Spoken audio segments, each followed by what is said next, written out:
เจาะเนาะมื้อนี้ก็คืองานขึ้นเฮือนงานขึ้นเฮือนใหม่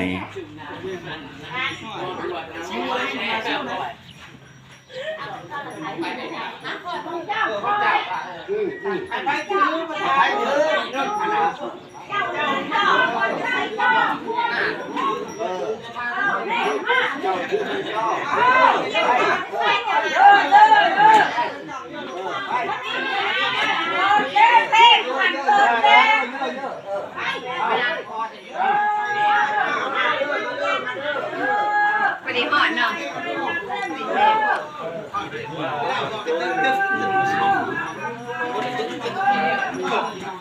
ใส่บอลเพื่อนวานอันนั้นใส่แม่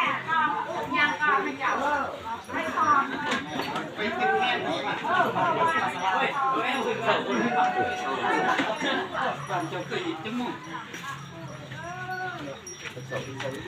วิธีงานขึ้นเฮือนฮะโอ้คืออะไรตาแดงก็เบิ่งเป็นดิแดงอยู่โอ้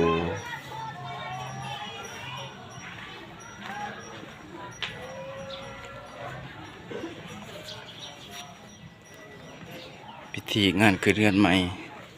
โศกมานลำรวย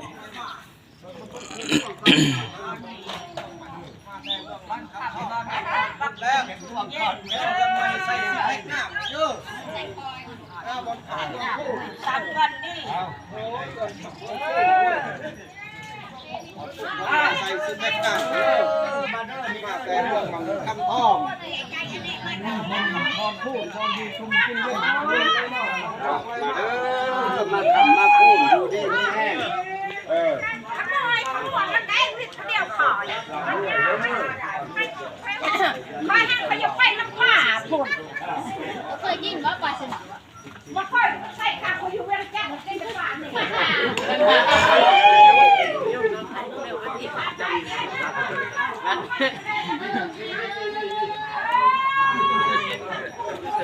ห้องไปเด้อห้องไปเด้อห้องไปเด้อ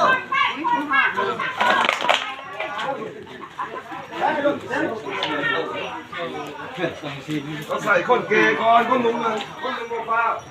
ไปทำยุ่งมัน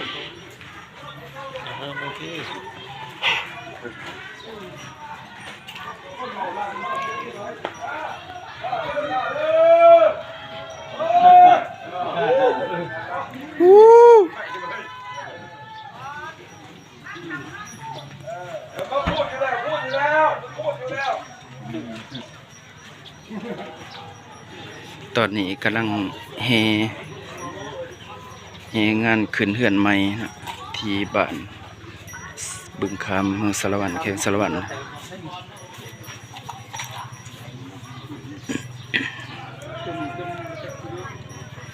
จัดพิธีเป็นงานใหญ่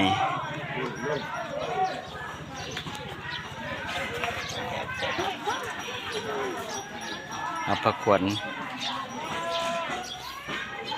นี่เอาถ่ายเอามุมนี่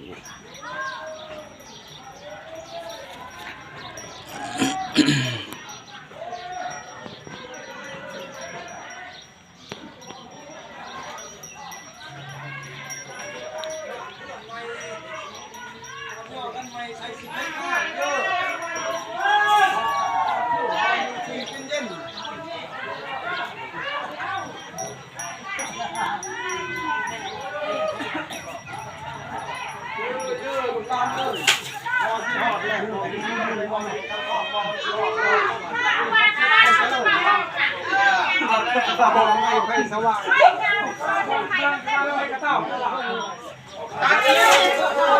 มาเด้อ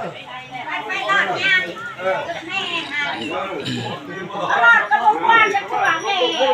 ว่าทวงคืนเชิญเด้อในเรื่องนี้ได้เด้อได้น้องเลยถ่ายเลย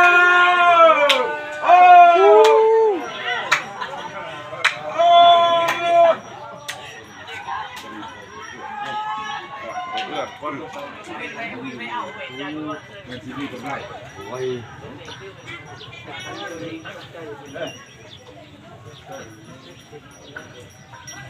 ตามหีดของวิธี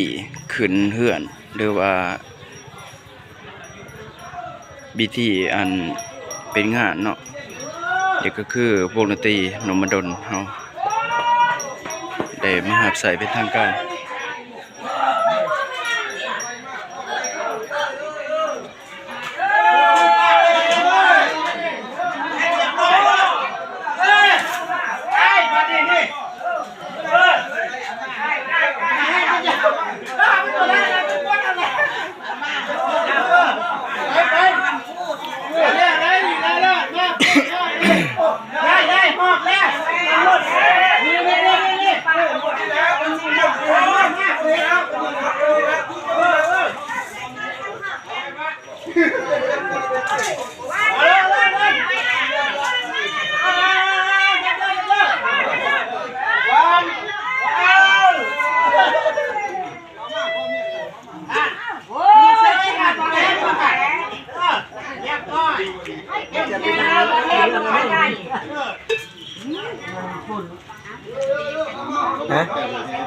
อันนี้ยาวถือว่าเป็นการงานขึ้นเฮือนวิธีสู่เรียบร้อยเนาะ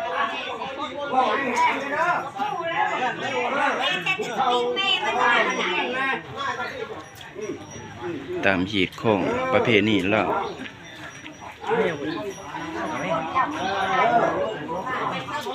มันยัง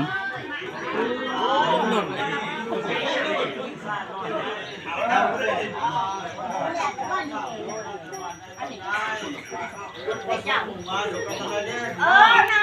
ให้เจ้าหัวแค่ว่า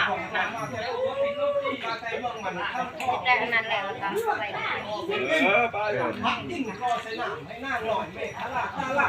มันเป็นยืดเลยนะยืดที่มองได้เลยก็เป็นหนังนะเป็นหนังเป็นยืดงานบอกทางไหนยังมานั่งงานเนาะวันนี้เนาะมาเมื่อทุกสิ่งทุกอย่างจงทำข้อพูดอะไรมาเมื่อตัวอะไรมาอยู่บ่อะไรมาส่งฟ้าผ่าส่งดาวอะไรมาบ่อะไรมาการยิ่งไส้ได้อะไรมาบ่ให้เมื่อทุกสิ่งทุกอย่างเลยของอยู่ของกินไหนมาบ่ได้มาเบิดยาปลาปีไหนมาอยู่บ่มาแอบกินหนูได้ร้านกินเรียกมืดเจ็บหายใจแอบเขาไม่ได้เลยก็มืดกินนี่การทำลายที่มาจากเมืองหลวงทองนอกจากนั้นก็ถือว่าร้านได้กับเราเรียนแล้วกับเราขอเรียนแล้วเราจะได้เราจะได้ไก่ต้มอันนี้ไปเราก็นี่ไก่ต้มมาอุดหนุนจำได้ที่เขาไปตกปลาอยู่ดีที่นี่ขับไม่ใช่ใช่นี่ไม่ตึงหนาว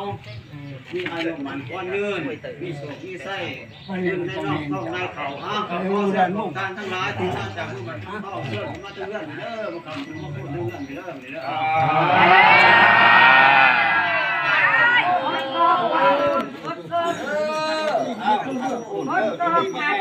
เฮ้ยป้าจังโตเฮ้ยเล่นโตใส่เลยเต็มคอเต็มคออะไรอยู่ข้างเดี๋ยวป้าเขาไปพุ่นป้าเขาพุ่นสักตัวเด็ดทันแล้วนะคืนทันแล้วก็ไปเงินทั่วเลยคืนทันแล้วก็ไปเงินทั่วเลยฮะคืนมาเดียวแล้วก็ไปเงินทั่วสองตัวนั่นเลยไปทั่วมึงอ่ะอ่ะนั่นแหละมักกระดาษบ้านทำไมก็ไม่ได้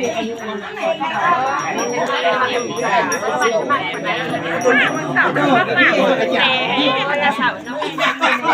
จำตัวมั่งเว้ยเขาอันแล้ว